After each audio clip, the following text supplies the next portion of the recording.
Hi, welcome back. I'm Professor Suneel Maheshwari with Department of Accounting at Indiana University of Pennsylvania. Today we'll be talking about accounting for the short-term investments, part of the current assets in the balance sheets. Now, why do companies want to invest in the short-term investments? They might have excess cash, or they might want to influence another company by buying or investing in the equity securities of a company for strategic reasons. Now, to be classified as a current asset, the item should be liquid, and investor must intend to either convert the asset into cash within 1 year or current operating cycle, whichever is longer. And current assets are generally used to pay the current liabilities. If not, if the current asset does not meet the criteria, then the investment will be classified as a long-term asset. In terms of investment in securities, there are three categories of investment, or three categories in which we can divide these investment in securities. The first is called the trading. Trading, it could be relating to debt, equity, or bonds and notes, any one of them. But the highlighting feature is that you expect to sell these securities or investment in the near term using or through the active trading.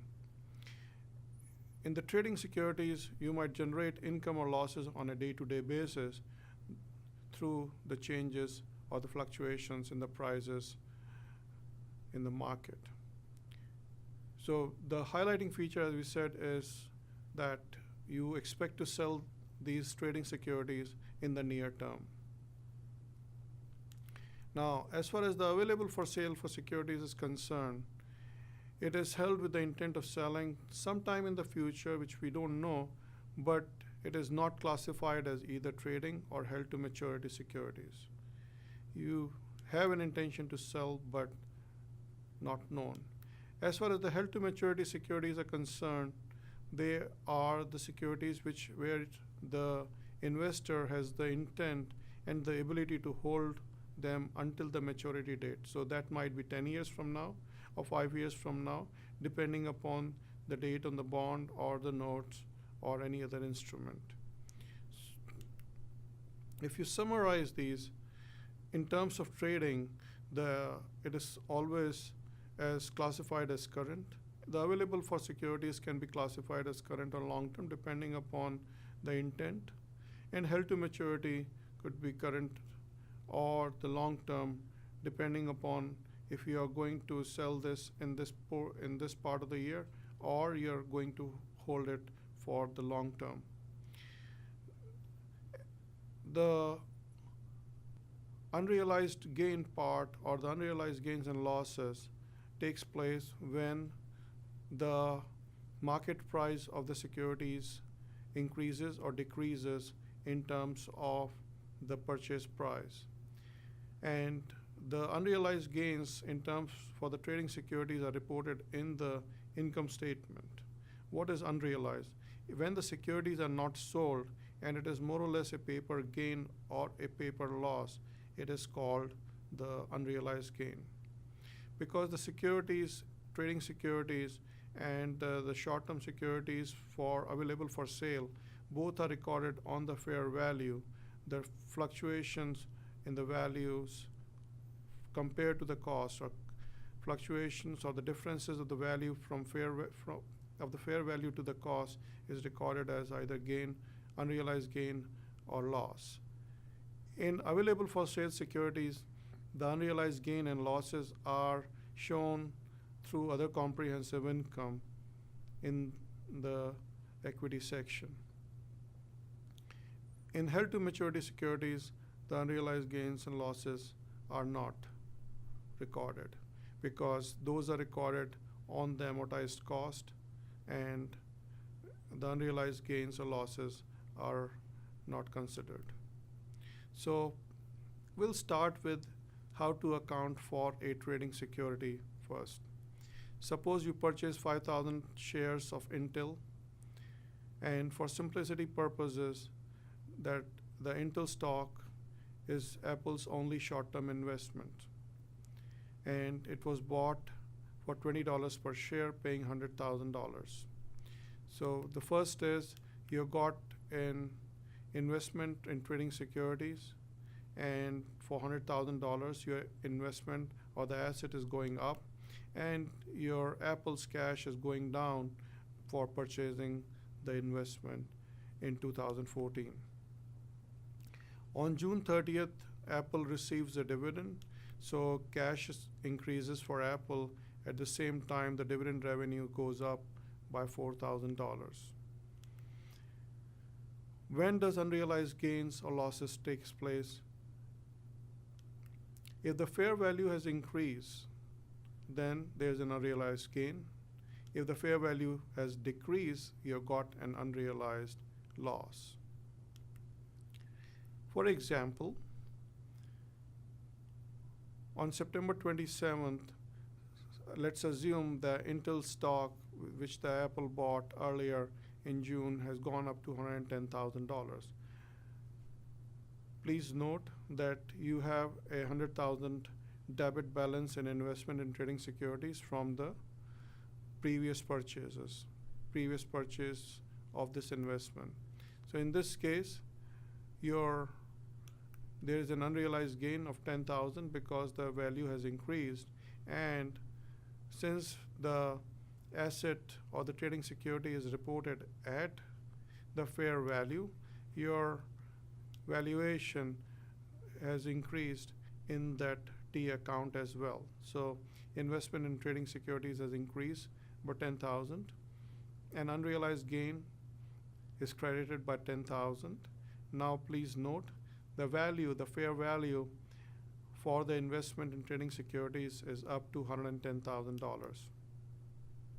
Next, assume that in the fiscal year, the value or the fair value of the shares have gone down to $105,000. So in this case, you will debit the loss and credit the investment in trading securities by $5,000. So now $5,000 is credited to the investment in trading securities account, and your balance is now $105,000 in the investment account. In the trading securities, when does the realized gains and losses takes place? When you sell it. If you sell the asset or the trading securities for more than the carrying amount, you can realize the gain. If your selling price is less than the carrying amount, you've got a realized loss. So realized gain or loss only takes place when you have actually sold the asset. So in this case, if you remember, the carrying value of the stock was $105,000. You actually sold the Intel stock for $107,000. Then if you sold it for $107,000, you received cash of $107,000. Your investment in trading securities asset is no longer there, so that is credited by $105,000, and then you got a gain on sale of trading securities for $2,000. Next, we will deal with the available for sale securities. The transactions will be similar as we did for trading securities. The name of the account will be different because it will be now called available for sale securities. And second, the unrealized one of the other differences, that the unrealized gains and losses are reported as other comprehensive income for each period, so that it shows separately from the regular income, and accumulated and reported as other comprehensive income in the stockholders' equity. So we'll go over an example of that as well. So if you are to report it in the balance sheet and the income statement, you've got the asset in 2014 at $110,000, $105,000 in 2015. and you've got in the balance sheet 2014 and 2015 a dividend revenue, unrealized gains and losses, and then the realized gain on sale was 2000 when we sold the trading securities. Now, in case it is classified as available for sale securities, please note that 10,000 and 5,000, which was there earlier as the unrealized gain, is now showing up as part of the accumulated other comprehensive income under the stockholders' equity.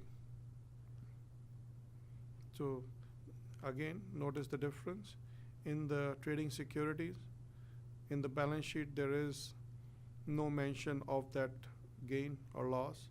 It is shown in the income statement. If it is available for sale securities, then it is shown as accumulated other comprehensive income, and it will appear as appearing in the part of the stockholders' equity. Let's take another illustration. You've got the suppose Eastern buys 1,000 shares of Dream for $57 per share, and Eastern expects to hold the Dream stock for 1 month and then sell it. The purchase occurs on December 15th. The market price is $58 per share.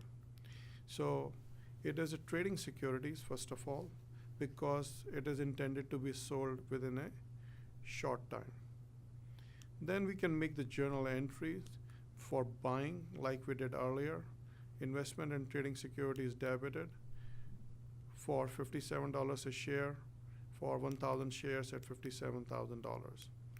And then investment in trading securities is debited for that unrealized gain of $1,000.